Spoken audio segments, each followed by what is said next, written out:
Hello students, स्वागत है आप सभी का आपके अपने यूट्यूब चैनल स्टडी अड्डा 827 में। मैं परी सिंह एक बार फिर से आपके लिए लेकर आई हूँ भारत का भूगोल, जिसको हम भारत के प्राकृतिक प्रदेश तक कंप्लीट कर चुके थे। आज हम इसे आगे कंप्लीट करेंगे।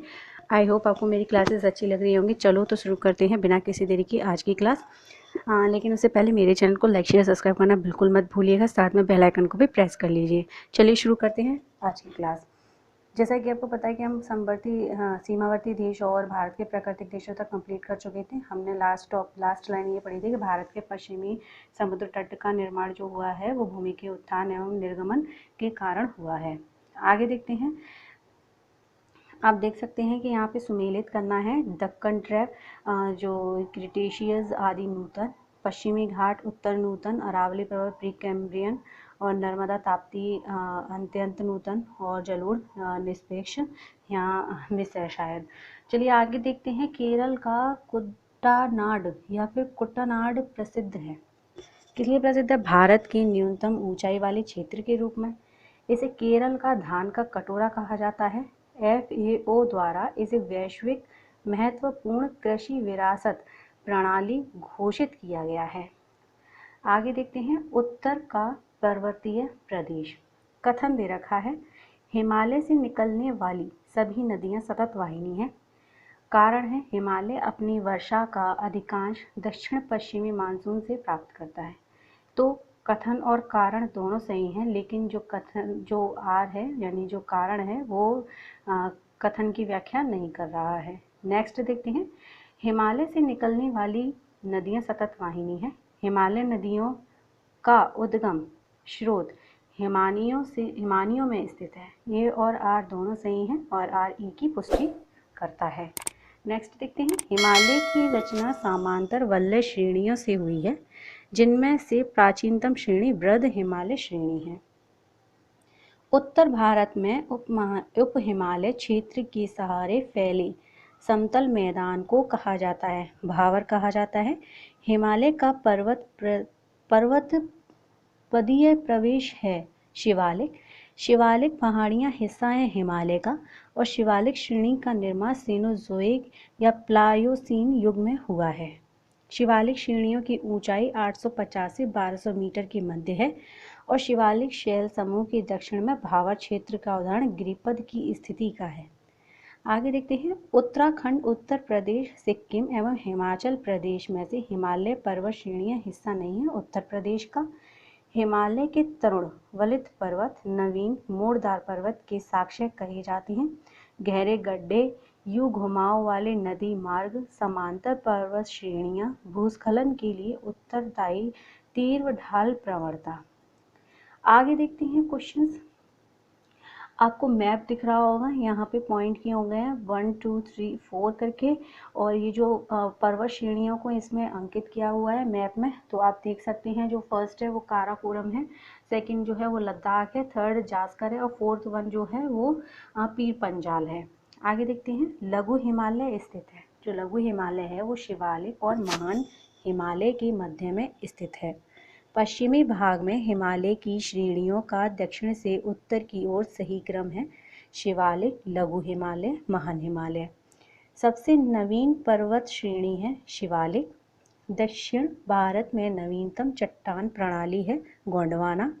उच्चवाच आकृतियों का दक्षिण से उत्तर की ओर बढ़ते हुए सही क्रम है धौलाधर, जास्कर, लद्दाख और काराकोरम। हिमालय में उत्तर दिशा की ओर के क्रम वाली पर्वत श्रेणियां हैं: पीर पंजाल पर्वत श्रेणी, जास्कर पर्वत श्रेणी, लद्दाख पर्वत श्रेणी और काराकोरम पर्वत श्रेणी। आगे देखते हैं। हिमालय में पूर्व से पश्चिम की ओर पर्वत शिखरों का सही क्रम कंचनजंगा, एवरेस्ट, अन्नपूर्णा और धौलागिरी है। पूर्वी हिमालय की तुलना में ट्री लाइन का ऊंचाई मान पश्चिमी हिमालय में होता है कम, और हिमालय की पहाड़ियाँ श्रृंखला में ऊंचाई के साथ साथ इन कारणों से वनस्पति में परिवर्तन आता है: तापमान में गिरावट, वर्षा में बदलाव और मिट्टी का अनउपजाऊ होना। उत्पत्ति की दृष्टि से सबसे नवीनतम जो पर्वत श्रेणी है वो पटकई श्रेणी है हिमालय में।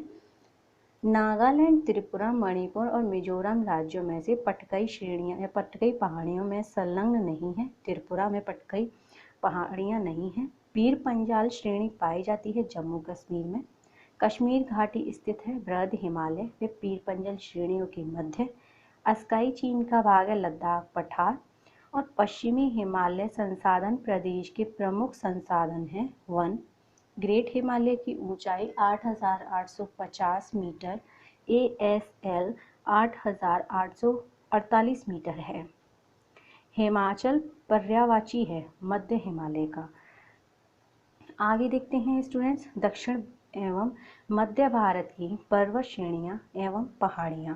आई होप आपको ये चीज़ें समझ में आ रही होंगी स्टूडेंट्स। ये सारे वन लाइनर क्वेश्चंस आपको समझ में आ रहे होंगे। और जैसे कि आपको पता है कि हमारे जो एग्ज़ाम है वो लॉकडाउन के बाद एग्ज़ाम्स कंडक्ट कराए जाएंगे। जितने हमारे पोस्टपोन एग्ज़ाम पड़े हुए हैं और नई वैकेंसीज भी आएंगी, गवर्नमेंट अनाउंस भी कर चुकी है। तो हमें अभी से जो टाइम हम लोग बैठे हुए हैं उसका हमें फ़ायदा उठाना चाहिए और हमें अच्छे से इसकी तैयारी करनी चाहिए जितने भी एग्ज़ाम, क्योंकि सिलेबस तो लगभग सभी में सेम ही होता है।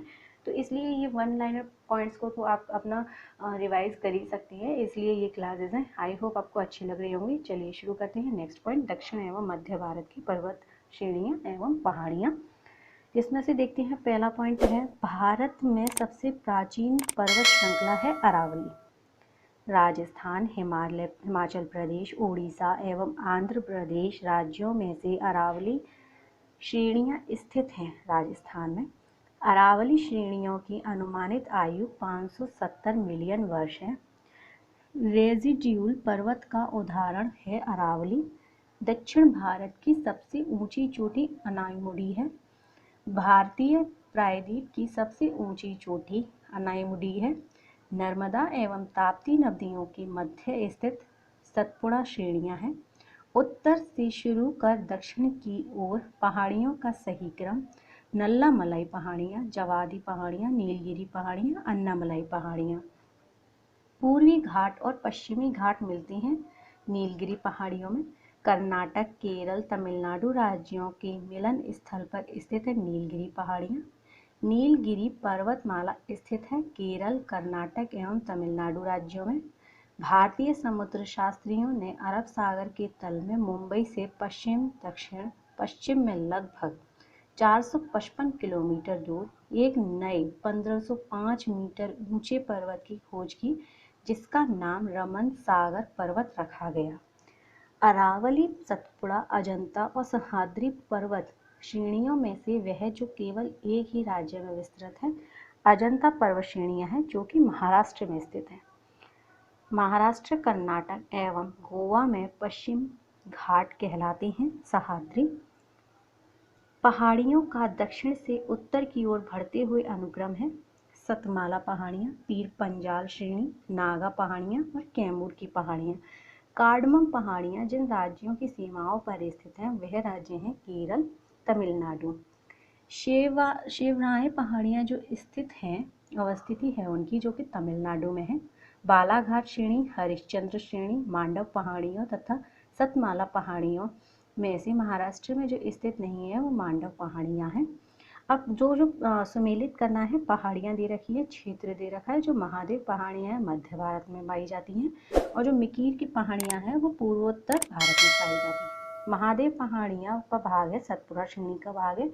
धूपगढ़ चोटी स्थित है सतपुड़ा रेंज में।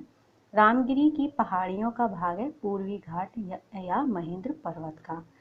आगे देखते हैं पर्वत चोटियाँ। माउंट एवरेस्ट स्थित है नेपाल में। सबसे ऊंचा पर्वत शिखर है माउंट एवरेस्ट। प्रथम भारतीय नारी जो एवरेस्ट शिखर पर चढ़ने में सफल हुई थी, बछेंद्री पाल। माउंट एवरेस्ट शिखर पर चढ़ने वाली पहली महिला थी चुंको तेवई। 2 बार माउंट एवरेस्ट पर विजय प्राप्त करने वाली महिला पर्वतारोही संतोष यादव। एवरेस्ट पर चढ़ने वाली द्वितीय भारतीय महिला संतोष यादव हैं। भारत की सर्वोच्च पर्वत चोटी K2 गॉडविन ऑस्टिन है। हिमालय की ऊंची चोटी कंचनजंगा स्थित है नेपाल और सिक्किम में। नंदा देवी चोटी है गढ़वाल हिमालय का भाग। नंदा देवी शिखर स्थित है उत्तराखंड में। गुरु शिखर पर्वत चोटी अवस्थित है राजस्थान में। अरावली का उच्चतम शिखर है गुरु शिखर। हिमालय की चोटियों का पूर्व से पश्चिम दिशा में सही क्रम नामचवारवा, कंचनजंगा, माउंट एवरेस्ट और नंदा देवी है। गोसोई थान, कामेट, नंदा देवी एवं त्रिशूल पर्वत शिखरों में से भारत में अवस्थित पर्वत शिखर नहीं है गोसाई थान।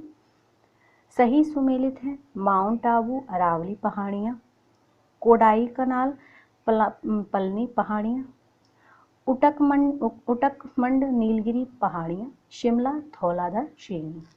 घाटियाँ भी देख लेते हैं स्टूडेंट साथ के साथ। कुल्लू घाटी जिन पर्वत श्रेणी के बीच अवस्थित है वो है धौलाधर तथा पीरपंजाल। नीलांग घाटी जो स्थित है वो उत्तराखंड राज्य में है। यहाँ घाटियाँ दे रखी हैं और साथ में राज्य दे रखे हैं। मूर्खा घाटी जम्मू कश्मीर है, जुक्कू घाटी नागालैंड, सांगला घाटी हिमाचल प्रदेश और युयांग घाटी सिक्किम में है। यहाँ कुछ सही कथन भी दे रखे हैं। मौन घाटी यानी साइलेंट वैली राष्ट्रीय वन के निकट पथरक डावू जल विद्युत परियोजना बनाने का प्रस्ताव है। कुंती नदी मौन घाटी साइलेंट वैली के वर्षा प्राचुर वनों से उद्भूत होती है। तो स्टूडेंट्स ये तो थे हमारे आज के कुछ फैक्ट्स जिनको हम आज कंप्लीट कर चुके हैं। कल हम शुरू करेंगे दर्रे। कल हम दर्रों के बारे में पढ़ेंगे और साथ में ही आगे के कुछ टॉपिक्स को कंप्लीट करेंगे। आई होप आपको मेरी क्लासेस अच्छी लग रही होंगी, पसंद आई होंगी। मेरी क्लासेस को पूरा देखिए शुरू से लेकर लास्ट तक ताकि आप लोगों को यूज़फुल लगे। Thank you so much students, आज के लिए इतना ही। बाय।